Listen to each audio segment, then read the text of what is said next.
સ્વાપોથીમાં આપણે પ્રશ્ન નંબર કયો આવ્યા? પ્રશ્ન નંબર 11. કયો આવ્યો પ્રશ્ન નંબર 11? ચાલો પહેલા તો બધા સ્વાપોથી ખોલો. ચાલો સ્વાપોથી બધા ખોલો. એમાં પાના નંબર 55. પાના નંબર 55 ખોલ્યું બધાએ? પેન્સિલ અને રબર બધા સાથે લઈ લેજો. પેન્સિલ અને રબર બધા સાથે રાખજો. હવે હું જે બોર્ડ પર લખાય છે સ્વાપોથીમાં નહીં ભણાવું. હવે સ્વાપોથીમાંથી તમને બોર્ડ પર લખાવું તમારે સ્વાપોથીમાં પૂરતું જવાનું છે. એમાં પ્રશ્ન નંબર 11 છે જુમ્બો મિક્સ મોન્ટી. શું આવેલું છે? જુમ્બો મિક્સ મોન્ટી વાર્તાને આધારે આપેલા પ્રશ્નોના યોગ્ય ઉત્તર ફરતે ગોળ કરો. શું કીધું છે કે જુમ્બો મિક્સ મોન્ટી એટલે કે જુમ્બો મોન્ટીને મળ્યો તો આપણે જે પાઠ્યપુસ્તકમાં સ્ટોરી જોઈ હતી કે 3 હાથી હતા, જુમ્બો, મૂંગો અને રંગો. એ 3 હાથી હતા, એમાં વચ્ચે જે હાથી હતો કયો હતો? તો કે જુમ્બો. કોણ હતું? જુમ્બો. એના પરથી આપણે આ વાર્તા આપેલી હતી કે જુમ્બો વાર્તામાં શું હતો? વચ્ચે ઉભો હતો. પછી એ સર્કસ પૂરું થાય છે ત્યારે તેને શું ક્યાં જાય છે? તો કે ના ટેન્કમાં જાય છે, એટલે કે ઝૂંપડીમાં જાય છે. ત્યાંથી શું જોવે છે? બનાના. એટલે કે બનાના ટ્રીઝ એટલે કે કેળાનું ઝાડ જોવે છે. એને ભૂખ પણ લાગી હોય. ભૂખ લાગી એટલે ક્યાં જાય છે? ઝાડ, કેળાના ઝાડ પાસે જાય છે. અને ઝાડ અંબારું નથી, કારણ કે શા માટે? તો કે કેળાનું ઝાડ કેવું હતું? ઊંચું. તો એ શું કરે છે? કેળાના ઝાડને આખું હલાવે છે, એટલે કે શેકિંગ કરે છે. શેકિંગ એટલે શું થશે? હલાવવું. શું કરે છે? કેળાના ઝાડને હલાવે છે. તો ઝાડ પર કોણ બેઠું હોય? તો કે મોન્ટી નામનો વાંદરો. શું કોણ બેઠું હોય? મોન્ટી નામનો વાંદરો બેઠો હોય. તો એ નીચે પડીને આવે છે. કોના માથા પર પડે છે? કે જુમ્બાના બરાબર માથા પર પડે છે. આપણે આ વાર્તા જોઈ. તો એના ઉપરથી પ્રશ્ન નંબર 11 આપેલો છે કે વાર્તાના આધારે પ્રશ્નના યોગ્ય ઉત્તર ફરતે ગોળ કરો. તો ચાલો એમાં પહેલું Who is an elephant? હાથી કોણ છે? જુઓ તમને સ્વાપોથીમાં બતાવું. Who is an elephant? તો તમને 2 વાક્ય આપેલા છે. તો હું જે સાચો સ્પેલિંગ હશે ને એ હું બોર્ડ પર લખીશ. તમારે એની ફરતે શું કરવાનું છે? ગોળ. શું કરવાનું છે? ગોળ. પડી ખબર? તો ચાલો પહેલું આપેલું છે તમને Who is an elephant? જુમ્બો કે મોન્ટી? તો કે જુમ્બો. કોણ હતું? જુમ્બો અને મોન્ટી આપેલું છે. તો તમારે કોના પર રાઉન્ડ કરવાનું છે? જુમ્બો પર. તો ચાલો બધા એટલે ગોળ રાઉન્ડ કરો. બંને સ્પેલિંગ લખી જઈશ, બંને નામ. તમારે જે સાચું છે એમાં તમારે ગોળ કરવાનું છે. બોર્ડ પર જોઈ લો. પછી બીજું કીધું છે Who has a drum? ઢોલ કોની પાસે છે? મૂંગો કે જુમ્બો પાસે? આપણને આવડે છે. કોની પાસે હતો? તો કે જુમ્બો પાસે. કોની પાસે હતો? જુમ્બો પાસે. પછી ત્રીજું Who is naughty? તોફાની કોણ છે? મોન્ટી કે જુમ્બો? તોફાની કોણ છે? મોન્ટી કે જુમ્બો? તો કે જુમ્બો. તોફાની કોણ હતું? જુમ્બો. પછી ચોથું What is Jumbo doing? જુમ્બો શું કરી રહ્યો છે? સ્લીપિંગ. સૂઈ રહ્યો છે કે રનિંગ અવે કે દોડી રહ્યો છે? તો કે દોડી રહ્યો છે. શું કરી રહ્યો છે? દોડી રહ્યો.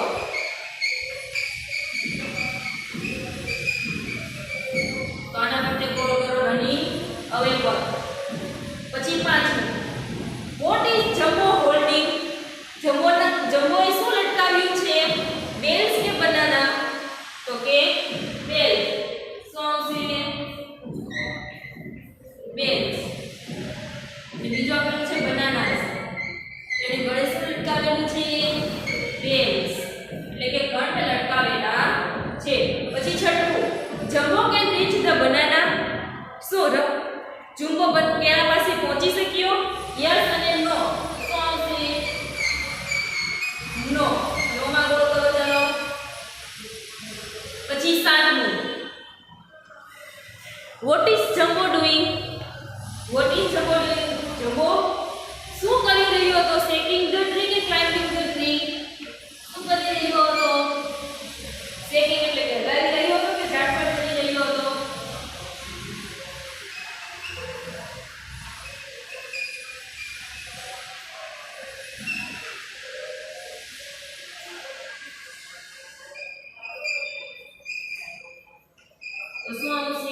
મંકી.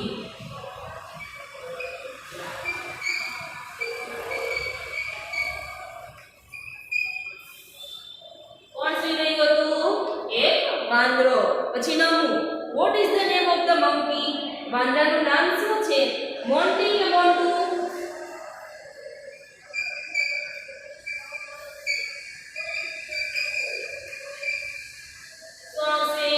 મોન્ટી. પછી 10.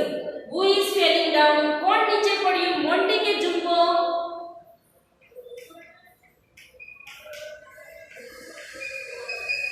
કોણ નીચે પડ્યું? મોન્ટી. કોણ પડ્યું? મોન્ટી. તો ચાલો 10 એ 10 માં ગોળ કરી નાખો. કરી નાખ્યો. ચાલો પાછળ ફેરવો. પ્રશ્ન નંબર 12. પ્રશ્ન નંબર 12. એમાં કઈ લીધા જગ્યા? જુમ્બો મીન્સ મોન્ટી વાર્તાના આધારે કૌંસમાં આપેલા શબ્દોમાંથી યોગ્ય શબ્દ વડે ખાલી જગ્યા પૂરો. તો ચાલો એમાં કઈ લીધા જગ્યા? જુમ્બો ઇઝ એન ખાલી જગ્યા. તમને બે કૌંસ આપેલા છે, એલિફન્ટ અને ડોગ. તો જુમ્બો ખાલી જગ્યા છે. તો જુમ્બો શું છે? તો કે એલિફન્ટ. તો પેલી ખાલી જગ્યામાં લખો એલિફન્ટ. પછી બીજી ખાલી જગ્યા. ખાલી જગ્યા હેઝ ધ ડ્રમ. ખાલી જગ્યા પાસે ઢોલ છે. જુમ્બો કે મોન્ટી? તો કે જુમ્બો. આ બધી ખાલી જગ્યા પાકી કરવાની છે, પરીક્ષામાં પૂછાશે. પછી ત્રીજું, જુમ્બો ઇઝ સ્ટેન્ડિંગ ઇન ધ ખાલી જગ્યા. જુમ્બો ખાલી જગ્યા વચ્ચે ઊભો છે. રિવર કે મિડલ? તો કે શું આવશે? મિડલ, એટલે કે વચ્ચે ઊભો છે. શું આવશે?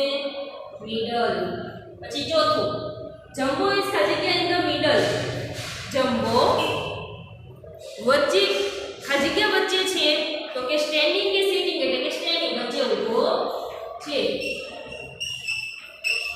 તેની વચ્ચે ઊભું રહેવું. પાંચમું, જુમ્બો ઇઝ ખાલી જગ્યા. જુમ્બો ખાલી જગ્યા છે. ગુડ છે કે નોટી? સારો છે કે તોફાની? તો કે તોફાની. કેવો છે? નોટી, એટલે કે તોફાની છે. પછી છઠ્ઠું, જમ્બો ઇઝ ખાલી જગ્યા હંગ્રી કે સેડ? ભૂખ્યો છે કે ઉદાસ છે? તો કે ભૂખ્યો છે. Hungry, HUNGRY. સાતમી, જુમ્બો ઇઝ હોલ્ડિંગ ધ ખાલી જગ્યા. જુમ્બો એ ખાલી જગ્યા ટીંગાડ્યો છે. ડ્રમ કે બેલ્સ? તો કે બેલ્સ.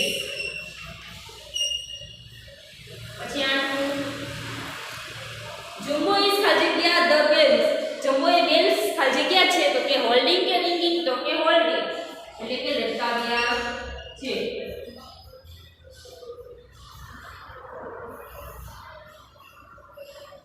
હવે નવમી ખાલી જગ્યા. જમ્બો ઇઝ ખાલી જગ્યા throw the tent. Jumbo A tent ખાલી જગ્યામાંથી જોયું. તો કે જમ્પિંગ કે લુકિંગ? શું કર્યું હતું ટેન્ટમાંથી ને? તો કે જોયું. તો આવશે નવમામાં લુકિંગ. 10મું, જમ્બો ઇઝ ખાલી જગ્યા અવે. જમ્બો ખાલી જગ્યા કરતો તો લુકિંગ કે રનિંગ? તો કે રનિંગ. જમ્બો દોડી રહ્યો હતો. 11મું, ઓલ આર ખાલી જગ્યા. બધા ખાલી જગ્યા છે. સ્લીપિંગ કે સ્ટેન્ડિંગ? તો બધા શું કરતા હતા? સ્લીપિંગ, સૂઈ રહ્યા હતા. જમ્બો ઇઝ નિયર ધ ખાલી જગ્યા ટ્રી. જમ્બો કોણ ખાલી જગ્યા ઝાડની પાસે હતો? એપલ કે બનાના? તો કે બનાના. કોની પાસે હતો? બનાના પાસે. પછી 13મું, જમ્બો ઇઝ ખાલી જગ્યા ધ ટ્રી. જમ્બો ઝાડને શું કરી રહ્યો હતો? શેકિંગ કે ક્લાઇમ્બિંગ? હલાવી રહ્યો કે તો કે ચડી રહ્યો હતો? તો કે શેકિંગ.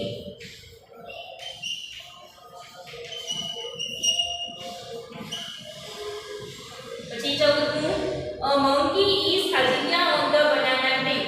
વાંદરો કેળાના ઝાડ પર શું કરી રહ્યો હતો? તો કે સિટિંગ કે સ્લીપિંગ? તો કે સ્લીપિંગ, સૂઈ રહ્યો હતો. 15મું, મોન્ટી ઇઝ અ ખાલી જગ્યા. મોન્ટી ખાલી જગ્યા છે. મંકી, તમને કાઉન્સ આપેલું છે મંકી અને માઉસ. તો શું છે? મંકી. શું છે? monkey 16મી ખાલી જગ્યા the monkey is ખાલી જગ્યા down વાંદરો ખાલી જગ્યા પડ્યો sitting કે falling ક્યાં પડ્યો નીચે ક્યાં પડ્યો falling એટલે કે નીચે પડ્યો તો ચાલો આ 16 ખાલી જગ્યા પણ તમે લખી નાખો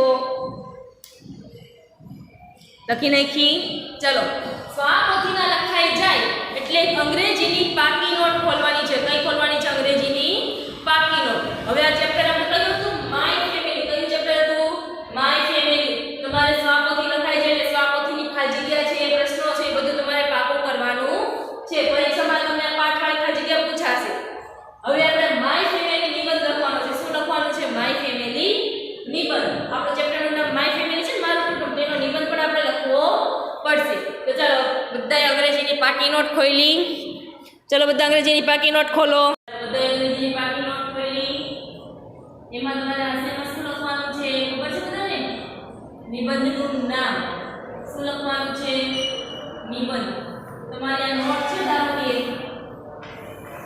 છે ને નોટ તો ઉપર લખો મોટા અક્ષરે નિબંધ શું લખવાનું છે નિબંધ ચાલો આશયમાં નિબંધ લખો પછી જે તારીખ અને વાર લખવું હોય તે શું લખવાનું છે તારીખ અને વાર પછી નોટમાં તમારો 4 લાઈન નોટ છે એટલે જે ઉપર 4 લાઈન આવે એમાં શું લખવાનું છે માય ફેમિલી શું લખવાનું છે માય ફેમિલી મેં તમને અગાઉ શીખવાડ્યું હતું કે કઈ રીતે નિબંધ લખવાનો છે કીધું હતું ને કયા કયા નિબંધ લખ્યા હતા માય કોણ એટલે ઓફ ફ્રૂટ્સ ઓફ નિબંધ લખ્યા હતા એક બંને બે નિબંધ એક ત્રીજો નિબંધ કેટલા નિબંધ થયા બધા થઈને 3 નિબંધ તો ત્રણ નિબંધ તમારે પાકા કરવાના છે પરીક્ષામાં પૂછાશે નિબંધ તો ચાલો લખવાની શરૂઆત કરીએ મેં તમને અગાઉ કીધું હતું લખવાની શરૂઆત કઈ રીતે કરવાની ફકરો પાડીને કઈ રીતે લખવાનું ફકરો પાડીને તો તમારે શું કરવાનું છે પહેલા ફકરો પાડવાનો એની જગ્યા છોડીને અને નીચે તમે હાસ્ય આપેલો છે મેં એની જગ્યા છોડીને ફકરો પાડવાનો છે તો ચાલો પહેલા આપણે આખો નિબંધ લખી નાખીએ પછી છેલ્લે સમજવાનું છે પહેલો અક્ષર કેપિટલ પહેલો ધારો કે તમે 3-4 લાઈનની નોટ છે આ તો પહેલો અક્ષર કેપિટલ અક્ષર છે એટલે ક્યાં આવશે પહેલી લીટીમાં આવશે ને પછી ક્યાં આવશે તો કે વચ્ચેની લીટીમાં આ રીતના જે રીતના અક્ષર આવતો હોય એ રીતના તમારે લખવાનો છે હવે તમે ચોથામાં આવે એટલે તમે આવડું 3-4 લાઈન નોટમાં કઈ રીતે લખવું તો લખો there are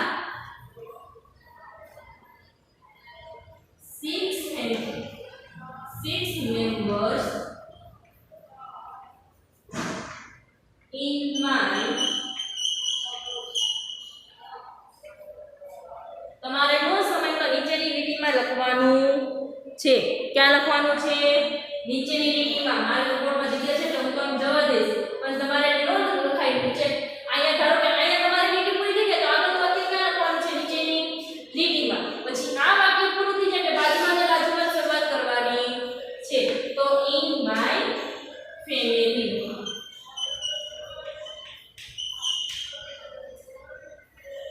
there are 6 members in my family પછી હવે એક કોણ કાઢવાનો હવે અહીંથી ચાલુ કરવાનું છે my father's name is હવે હું અહીંયા ખાલી જગ્યા કરીશ શું કરીશ ખાલી જગ્યા મેં તમને પણ અગાઉ પાઠ્યપુસ્તકમાં સમજાવ્યું હતું કે તમારે શું લખવાનું છે તમારા પપ્પાનું નામ શું લખવાનું છે અહીંયા તમારા પપ્પાનું નામ અંગ્રેજીમાં લખવાનું છે પછી he is an engineer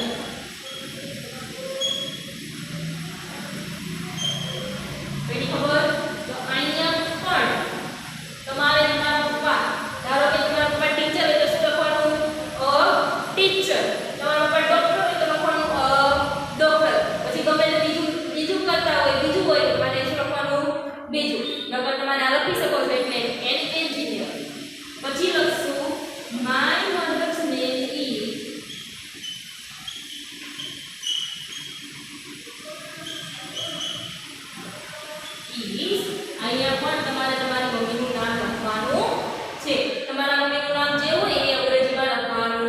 છે. પછી લખવાનું C works in the house. તે ઘરમાં કામ કરે છે. પછી I have a little sister. મારે એક નાની બહેન છે. She is 1 year old. Her name is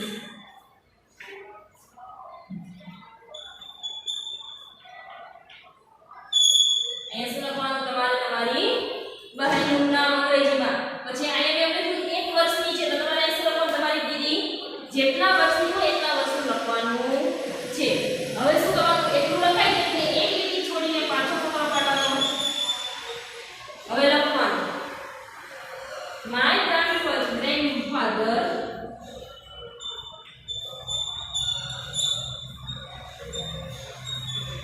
and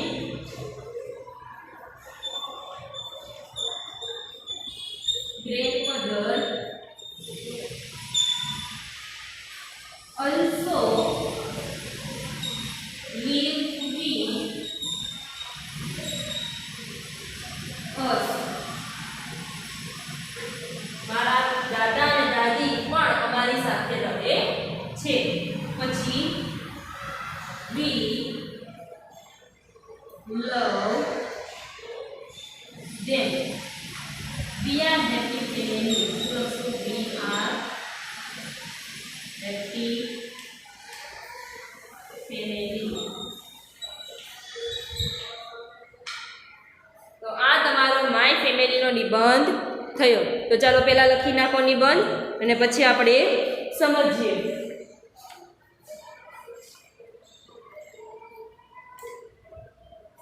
ચલો હવે આપણે લખાઈ ગયો બધાને. વ્યવસ્થિત સારા અક્ષરે લખવાનું છે. 2 શબ્દ વચ્ચે તમારે 2 શબ્દ વચ્ચે જગ્યા રાખવાની છે. એ ખબર? ચલો આપણે નિબંધ સમજવાની શરૂઆત કરીએ.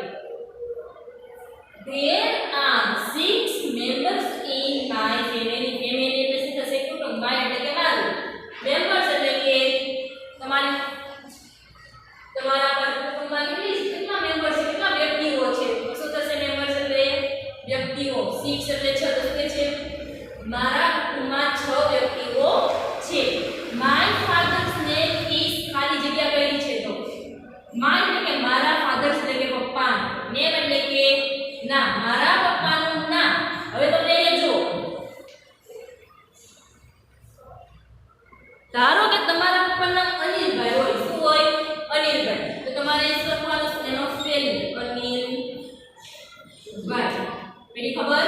ધારો કે કોઈના પપ્પાનું નામ પ્રફુલભાઈ હોય તો શું લખવાનું? પ્રફુલભાઈનો સ્પેલિંગ. પછી કોઈના પપ્પાનું નામ રાજેશભાઈ હોય તો શું લખવાનું? અહીંયા રાજેશભાઈનો સ્પેલિંગ. એની ખબર? તો એ રીતના તમારે તમારા પપ્પાનો સ્પેલિંગ લખવાનો છે. ધારો કે ને જે ચાલો પછી he is an engineer. તે પછી તમારે શું કરવાનું છે? an engineer શું છે? ધારો કે તમારા પપ્પા ડોક્ટર એટલે તમારે શું લખવાનું? A doctor. અને ટીચર એટલે શું લખવાનું? A teacher. એટલે તમારે તમારા પપ્પાનો વ્યવસાય લખવાનો છે. પછી my mother's name is ખાલી જગ્યા. મેં ખાલી જગ્યા કરી છે એટલે તમારે શું લખવાનું છે? તમારા મમ્મીનું નામ. શું લખવાનું છે? તમારા મમ્મીનું નામ. ધારો કે તમારા મમ્મીનું નામ નીતાબેન છે તો તમારે શું લખવાનું? નીતાબેનનો સ્પેલિંગ. પાછળ બેન ફરજિયાત લખવાનું. પાછળ ફરજિયાત બેન લખવાનું. એ રીતના તમારે તમારા મમ્મીનું નામ લખવાનું છે. મેં નીતાબેન લખ્યું તો તમારે નીતાબેન લખવાનું નથી. પછી she works in the house. works એટલે કે કામ કરે છે. house એટલે ઘર. તેણે ઘરકામ કરે છે અથવા તો તેણી ઘરમાં કામ કરે છે. પછી I have a little sister. sister એટલે શું થશે? બહેન. અને little એટલે નાની. મારે એક નાની બહેન છે. she is 1 year old. તે 1 વર્ષની છે. હવે તમારે તમારી બેનની મેં 1 year લીધું, વર્ષ 1 વર્ષની. તમારી બેન જેટલા વર્ષની હોય એ તમારે લખવાનું છે. 3 વર્ષની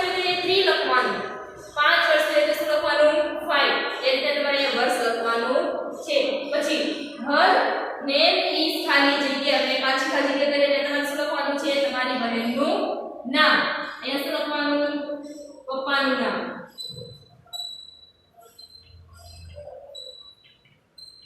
અહીંયા માતાનું નામ અને અહીંયા બહેનનું નામ પણ અંગ્રેજીમાં સ્પેલિંગ લખવાનો છે પછી my grandfather and grandmother also live with us us એટલે શું થશે અમારી વિથ એટલે સાથે લીવ એટલે શું થશે રહેવું ઓલ્સો એટલે પણ ગ્રેન્ડમધર એટલે તો ખબર જ છે બધાને દાદી અને ગ્રેન્ડફાધર એટલે દાદા તો મારા દાદા અને દાદી પણ અમારી સાથે રહે છે વી લવ ધેમ વી એટલે કે અમે લવ એટલે કે પસંદ કરવું ધેમ એટલે તેઓને અમે તેઓને પસંદ કરીએ છીએ વી આર હેપી ફેમિલી વી એટલે કે અમે હેપી એટલે ખુશ ફેમિલી એટલે કુટુંબ તમારું ફેમિલી સુખી કુટુંબ છે પડી ખબર નિબંધમાં તો તમારે આ નિબંધ બાકી નોટમાં સારા અક્ષરે લખવાનો છે અને પૂર્ણ કરવાનો છે 4 લાઈન નોટમાં મેં તમને અગાઉ સમજાવ્યું એ જ રીતના તમારે નિબંધ લખવાનો છે અને પાકો પણ કરવાનો છે આવતા લેક્ચરમાં આપણે હવે રિવિઝન ચાલુ કરશું અહીંયા આપણો અભ્યાસક્રમ પૂરો આવતા લેક્ચરમાં શું કરવાનું છે રિવિઝન